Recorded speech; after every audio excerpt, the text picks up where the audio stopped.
भारत संस्कार मंच में आप सभी दिव्यजनों का हार्दिक स्वागत, वंदन, अभिनंदन है। भारत में आज विकास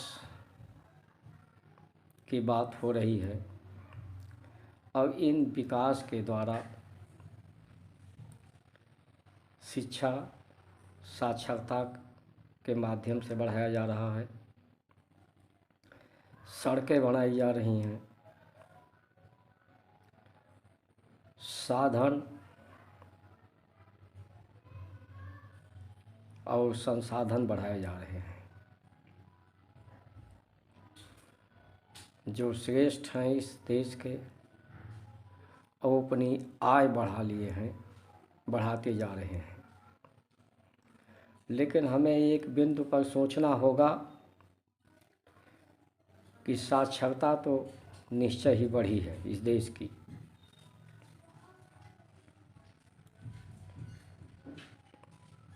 साधन भी बढ़े हैं, संसाधन भी बढ़े हैं, लेकिन ये जीवन के लक्ष्य जो परम शांति है, परम आनंद है, परमानंद को जो प्राप्त करने की लक्ष्य हर मनुष्य, हर प्राणी,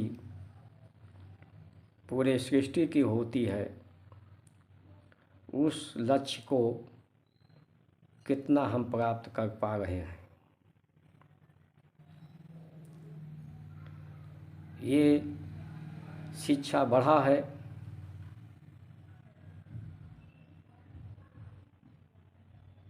साधन बढ़े हैं, संसाधन बढ़े हैं, विज्ञान बढ़ा है, विज्ञान द्वारा वैज्ञानिकों ने कलपुर्जों का निर्माण किया है। लेकिन ये मनुष्य के परम शांति, परम आनंद को प्राप्त कराने में जहाँ तक हमें अनुभव हो रहा है, पूरे देश को अनुभव हो रहा है कि ये सार्थक सिद्ध नहीं हो रहे हैं। जिन लोगों के पास पर्याप्त साधन, संसाधन और पद है, जिसके पाने के लिए देश का हर नागरिक उतावला है, पहले जिनके पास है उन्हें इस बात का सोचना चाहिए कि ये चीज़ें उन्हें उपलब्ध होने के उपरांत उनके जीवन में दुख क्यों है। सबसे ज़्यादा बीमार और बीमारी अगर है तो हमारे इस समय जो अपने आप को श्रेष्ठ समझ रहे हैं उन्हें सबसे ज़्यादा बीमार हैं, सबसे ज़्यादा असंतुष्ट हैं और सबसे ज़्यादा वही लोग परेशान भी हैं। उन्हें अपने जीवन की तुलना जिसके पास साधन, संसाधन, पद नहीं है, आम आदमी है जो, उससे तुलना करनी चाहिए कि क्या हम उस आम आदमी से इन साधन, इन संसाधन, ये जो शिक्षा, उस शिक्षा प्राप्त किया है, हम अपने जीवन को प्राप्त कर चुके हैं। और जो लोग अशिक्षित हैं, जिनके पास साधन संसाधन नहीं हैं, क्या उन्हीं के कारण ये लोग परम लक्ष्य, परमानंद को नहीं प्राप्त कर पाए हैं? लेकिन ऐसा नहीं लगता है। अनुभव में आता है कि ये सब चीज़ें प्राप्त करने के उपरांत, साधन संपन्न होने के उपरांत जितने लोग साधन संपन्न होते जा रहे हैं, उतने ही समाज टूटता जा रहा है। समाज छोटा होता जा रहा है, संकीर्णता आ रही है। सरकार का काम संविधान बनाना और संविधान का पालन कराना सरकार का मुख्य जिम्मेदारी और कार्य होता है। आज न्यायालयों में मुकदमों का जो अंबार लगा है, इस तरफ संकेत करते हैं कि सरकार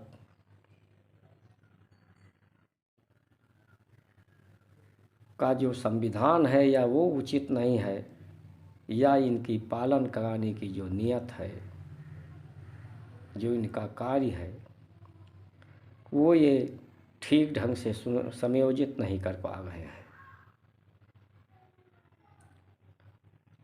अगर न्याय के दृष्टिकोण से देखा जाए तो जो सरकारें संविधान का पालन कराने में असमर्थ होती हैं, उन सरकारों को भंग कर दिया जाता है। लेकिन आज तो इस बात का पूर्ण संकेत है न्यायालयों में भीड़ बढ़ने का कि सरकारें अपने ही बनाई हुई संविधान का पूर्ण रूप से पालन कराने में असमर्थ दिख रही हैं।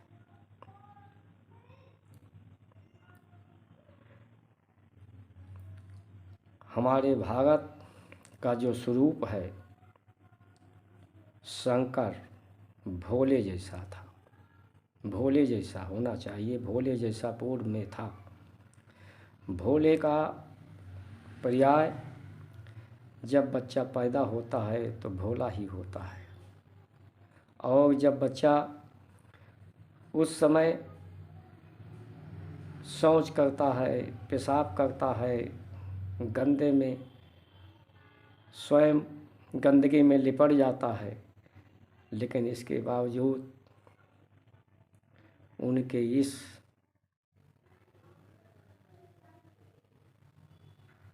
भाव को लोग नज़रअंदाज करके उसे जो भोला होता है उसे लोग साफ करते हैं,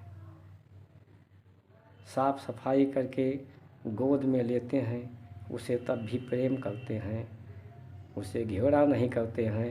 इतनी गंदगी करने के बावजूद ये कही कारण है कि वो भोला है, उसके पास बुद्धि नहीं है। जैसे ही वो बच्चा अपने आप को बुद्धिमान समझने लगता है, बड़ा होता है, जब से बुद्धि आती है तब से उसे समाज में घेरा का सामना करना पड़ता है। जिस तरह से बच्चा भोला होता है, लोग उसकी गलतियों को नज़रअंदाज कर देते हैं, इसी तरह से हमारे भारत में परंपरा रही है कि मनुष्य अपनी बुद्धि का प्रयोग नहीं करता था। बुद्धि को न्यून रखकर प्रेम जो सार है, जो जगत की उत्पत्ति का कारण है, प्रेममय जीवन रहकर सभी की सेवा और सत्कार करते थे। हम ढूंढना पड़ेगा हमें कि आज जिस भारत में हम रहे हैं, क्या हमारा वही भारत है जिसमें प्रेम, सेवा और सत्कार और सहयोग और न्याय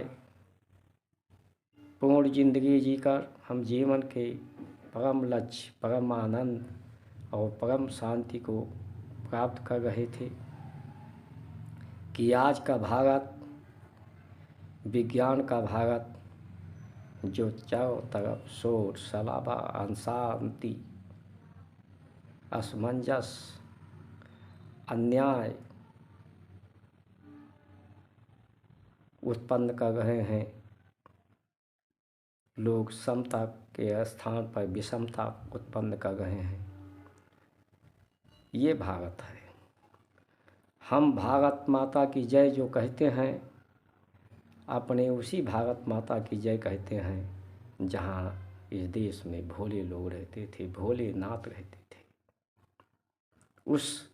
अगर सब अपने बचपन में जैसा प्रकृति ने पैदा किया है, भोला सुंदर, उस प्रकृति मैं जीवन को अपनाएं, जीवन में भोलापन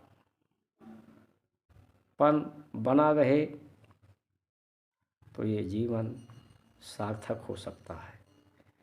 इन्हीं वचनों के साथ अपनी वाणी को विश्राम देते हैं। आप लोगों के जीवन की सुमंगल कामना करते हुए जय श्री राम।